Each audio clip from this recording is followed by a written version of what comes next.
Hey guys, this is Irie StarCraft, and tonight I'm going to be broadcasting another 2v2, and this game will be on Scorched Haven, and I'm definitely fueled up, so try and stay with me here. We have Rush, the Teal Zerg, and his partner will be Legend, the Purple Zerg.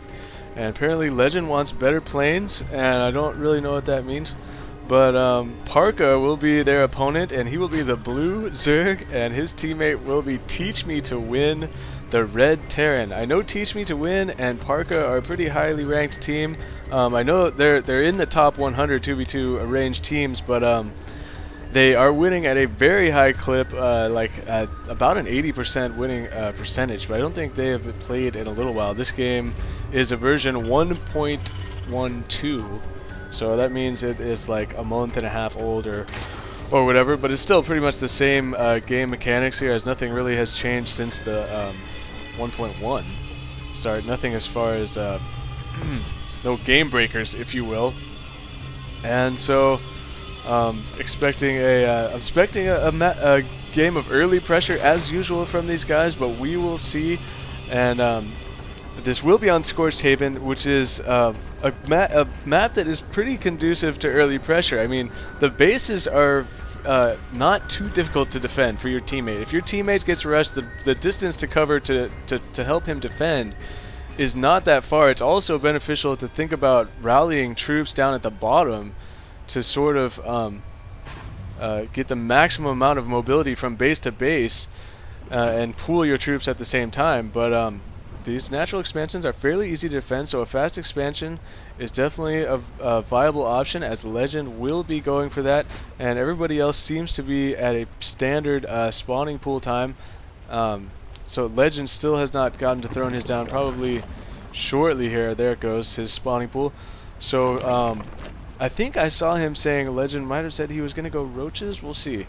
But it doesn't look like we're actually going to see any early pressure because of this fast expansion from Legend, and then Rush on the standard timing, as well as Parka with the standard timing on their spawning pool. Even Parka with his speed already being researched, so he will probably be looking to mass up a lot of lings here in the near future. Checking a rally point here, it looks like noticing that this Overlord is just sitting right on top of the entrance to Parka's base. Something to note about that, I've seen a lot of games that I've cast and that I've both cast and played in, where this Overlord vision at the beginning of the game comes in to make a big difference later, especially with the Protoss teammates, because see the scouting drone goes down. When you have a Protoss teammate, you can get vision with an Overlord. Like this Overlord here has just enough vision of that high ground, so your teammate can put a proxy pylon here and then warp units up there. And I'm seeing that strategy used more and more, and even tried to use it myself a couple times with one of my friends. And one time it worked, the other time it didn't work. So maybe we just need to get a little bit better at it, or our game in general. But it looks like we'll have an engagement in the middle here, and TeachMeToWin with the Marine support in the back is going to definitely turn the tides here, as these Marines were forced to cancel on all of those banelings. And so the timing of this press was huge for TeachMeToWin. And now look at Parka and TeachMeToWin are right at the front door, and Legend and Rush are in big trouble right now. The speedlings are finished for Parka. He is surrounding this queen. This queen will go down. The drones desperately trying to get away. Marines trying to shoot and scoot and chase down these drones here.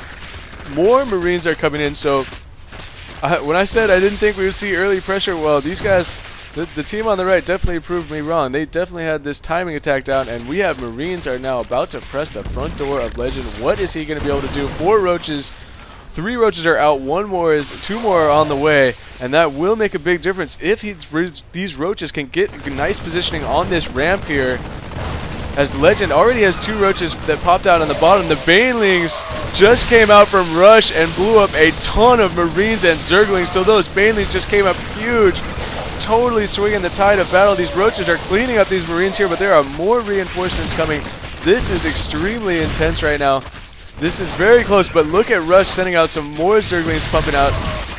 Legend doing his best right now. He's got 6 more roaches on the way. The hatchery does go down though, So the damage has been done for the team on the right, Parka and TeachMeToWin. I want to check the income tab briefly here, as we see Legend is still way in the lead, because I think he was able to evacuate some of these drones back to his main, and so he definitely has a big economic advantage, even though his fast expand is down. So we'll see how much that comes into play, because it looks like Legend and Rush are actually going to press the issue right now. So with the bailing support in the back, these Zerglings auto-following one of these roaches here, this is going to be very, very interesting, because the army sizes are very close right now. And Legend actually with the advantage in food, because those roaches take up so much food when you, because two food for each roach, yet they're so cheap to buy.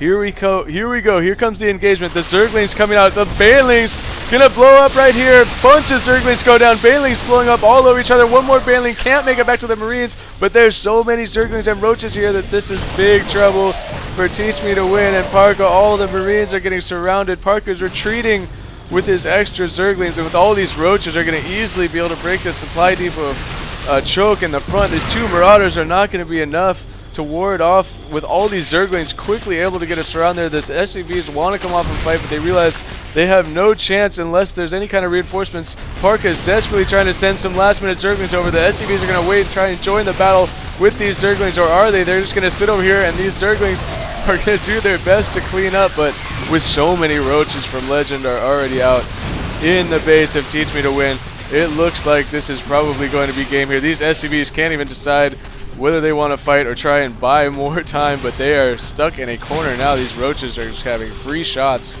on the SCVs, just praying. I mean, Parka can't really do anything right now. All he can make is Zergling, so he's going to try and run and intercept reinforcements.